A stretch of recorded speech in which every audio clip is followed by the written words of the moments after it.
Hər kəsi salamlayıram. Əgər siz də dövlət qulluğunun müsahibə mərhələsindəsinizsə və sizin müraciət etdiyiniz yer məhkəmə iclasının katibidirsə, orada cinayət prosessual qanunvericiliyindən sizə əlbəttə ki, suallar düşəcək və onu da deyim ki, bu qanun, bu məcəllədən düşən suallar həddindən artıq uzundur. Ona görə də bir çox namizədlər bilmir ki, onlara hansı suallar verilə bilər və sair. Amma bu günləri biz sizlə həmin məcəllədən sizə düşə biləcək potensial 60 sualı mən hazırlamışam. 20-sinin cavabı da var, amma yerdə qalan 40 sualın isə cavabı olmayacaq, sadəcə sual olacaq. Siz də hazırlaşarsınız imtahana. Güman edirəm ki, hər bir iclas katibi olmaq istəyən namizədə kömək olacaq. Buradan da mən markerimi götürüm, başlayaq suallarımıza. Məsələn, birinci sual. Cinayət prosessual qanunvericiliyinin əsas təyinatı nədir? Baxaq. Cinayətin törədilib-törədilməməsini, təqsirləndirilən şəxsin təqsirini müəyyən etmək və hüquqi prosedurları tənzimləməkdir. Həmçinin cinayət törətmiş hər bir şəxsin ifşasını və təqsirsizlərin qorunmasını da təmin edir. Bəs ikinci sualımız nədir? Cinayət prosessual qanunvericiliyinin mənbələrinə nələr daxildir? Baxın, Konstitusiya, cinayət prosessual məcəllə, digər qanunlar və tərəfdar çıxdığımız beynəlxalq müqavilələr. Hə, ola bilər bu sual, bu ikinci sual sizdən düşmə ehtimalı burada deyərdim ki, buna baxanda azdır. Konstitusiya normaları ilə cinayət prosessual məcəllə müddəalar arasında ziddiyyət olduqda hansı tətbiq olunur? Əlbəttə ki, Konstitusiyanın normaları ali hüquqi qüvvəyə malikdir və birbaşa tətbiq olunur. Cinayət prosessual məcəllənin müddəaları Azərbaycanın ərazisindən kənarda hansı hallarda tətbiq olunur? Azərbaycanın dövlət bayrağı altında olan və ya onun limanlarında qeydə alınan dəniz, çay və hava gəmilərində tətbiq olunur. Beşinci sualımıza baxaq. Cinayət prosessual qanunvericiliyinin zamana görə qüvvəsi hansı prinsiplə tənzimlənir? Prosessual hərəkətlərin aparılması və qərarların qəbulu həmin anda qüvvədə olan qanunvericiliyə uyğun həyata keçirilir. Cinayət təqibi anlayışının hüquqi tərifi necədir? Mütləq bunu öyrənirsiniz. Cinayət hadisəsinin müəyyən edilməsi, şəxsin ifşası, ittiham irəli sürülməsi və cəza təyin edilməsi məqsədilə həyata keçirilən fəaliyyət. Cinayət prosesini həyata keçirən orqanlar dedikdə kimlər nəzərdə tutulur? İcraatında materiallar olan təhqiqat, istintaq, prokurorluq orqanları və ya məhkəmələr. 8-ci sual. Birinci instansiya məhkəməsinin əsas səlahiyyəti nədən ibarətdir? Şəxsə qarşı irəli sürülmüş ittihama baxmaq və ittihamın mahiyyəti üzrə hökm və ya digər yekun qərar çıxarmaqdır birinci instansiya məhkəməsinin əsas səlahiyyəti. Daha sonra keçək biz 9-cu sualımıza. Apellyasiya və kassasiya instansiyası məhkəmələrinin fərqi nədir? Apellyasiya qanuni qüvvəyə minməmiş hökmlərə, kassasiya isə qanuni qüvvəyə minmiş hökm və qərarlara baxır. Cinayət prosesinin tərəfləri kimlər olur? Çəkişmə və bərabərlik əsasında ittiham, yəni prokuror, müstəntiq və sair və müdafiəni həyata keçirən iştirakçılar, şübhəli, müdafiəçi və sair.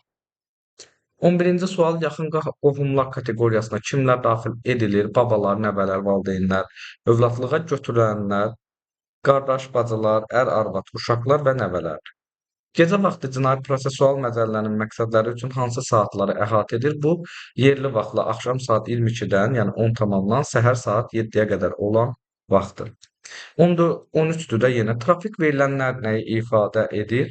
Kommunikasiyanın mənbəyini, təyinatını, vaxtını və müddətini göstərən informasiya kommunikasiya texnologiyalar sistemləri tərəfindən yaradılan məlumatlardır. Hə, İKT də deyə bilərik. Cinayət mühakimə icraatının əsas vəzifələri hansılardır? Şəxsiyyəti, cəmiyyəti və dövləti cinayətkar qəsdlərlə qorumaq və cinayətləri tezliklə açmaqdır.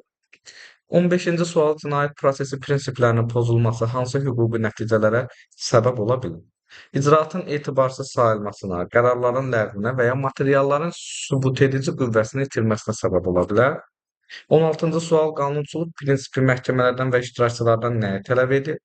Konstitusiya, cinayət prosessual məcəllə və beynəlxalq müqavilələrin müddəalarına ciddi əməl edilməsini tələb edir. 17-ci sual. Hər kəsin qanun və məhkəmə qarşısında hüquq bərabərliyi necə təmin olunur? İştirakçılara vətəndaşlığından, cinsindən, dilindən və digər xüsusiyyətlərindən asılı olmayaraq üstünlük verilməməsi ilə təmin olunur. Şəxsin şərəf və ləyaqətinə hörmət edilməsi prinsipi nələri qadağan edir? İnsanı alçaldan rəftarı, ləyaqəti aşağılayan şəraitdə saxlanılmanı və belə hərəkətlərdə iştiraka məcbur edilməni qadağan edir. Azadlıq hüququnun məhdudlaşdırılması hansı əsaslarla mümkündür? Yalnız qanunda nəzərdə tutulmuş qaydada tutulma, həbs alma və ya azadlıqdan məhrum etmə halları ilə mümkündür. Şəxsiyyətin toxunulmazlığı hüquq çərçivəsində nələr qadağan olunur? İşgəncə vermək, zorakılıq, hipnoz, aclığa məruz qoymaq və qanunsuz yolla ifadə almaq qadağandır. Bundan sonrakı isə ancaq suallar da cavablar yoxdur. Gəlin baxaq.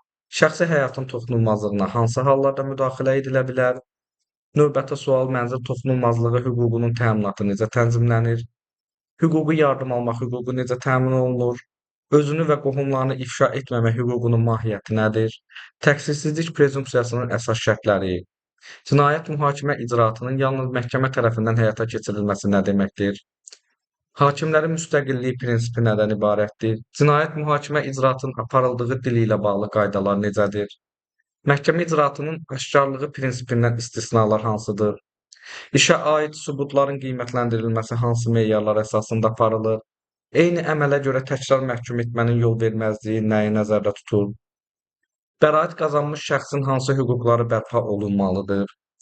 Cinayət təqibinin hansı növləri mövcuddur? Xüsusi ittiham qaydasında cinayət təqibinin xüsusiyyətləri nələrdir? İctimai xüsusi ittiham qaydasında prokuror hansı hallarda şikayət olmadan təqibə başlaya bilər?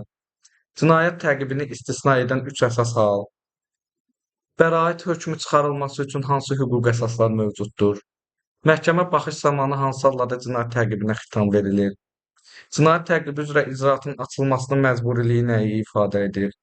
Cinayət işinin başlanması üçün səbəb və əsaslar. Cinayət təqibi üzrə icraatın tezliyinin təmin olunması nə deməkdir? Hansı ittihamlar bir icraatda birləşdirilə bilməz? Baxaq növbətiyə. 43-də prosessual hərəkətlərin protokollaşdırılması qaydası necədir? Məhkəmə iclasının protokolu ilə audio yazısı arasında ziddiyyət olduqda hansına üstünlük verilir? Cinayət mühakimə icraatında elektron kabinet nə üçün istifadə olunur? Videokonferans əlaqə sistemindən istifadə hansı hallarda mümkündür? Təqsirləndirilən şəxsin videokonferansda iştirakı üçün razılığı mütləqdirmi? Prosessual sənədlərin çatdırılması hansı üsullarla həyata keçirilir? Çağırış vərəqəsində mütləq qaydada hansı məlumatlar olmalıdır? Cinayət təqibi üzrə icraatın dayandırılması üçün hansı əsaslar var?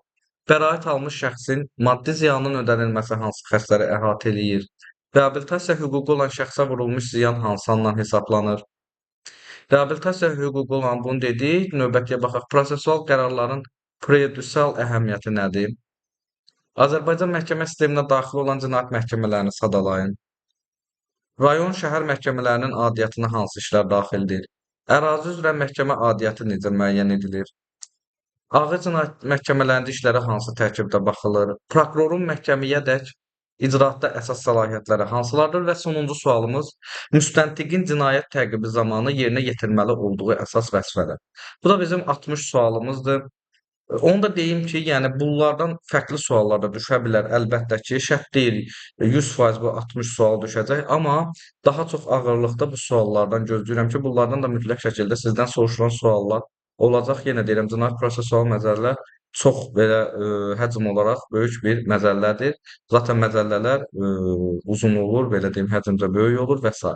Bax belə uşaqlar, güman edirəm ki, müsahibə mərhələsinə hazırlaşan məhkəmə iclasında katib işləyən hər bir şəxsə kömək olacaq. Bu videonu bəyənin, paylaşın ki, məhz müsahibə mərhələsinə hazırlaşan şəxslərə də əlçatan olsun. İzlədiyiniz üçün hər birinizə təşəkkür edirəm. Sağ olun.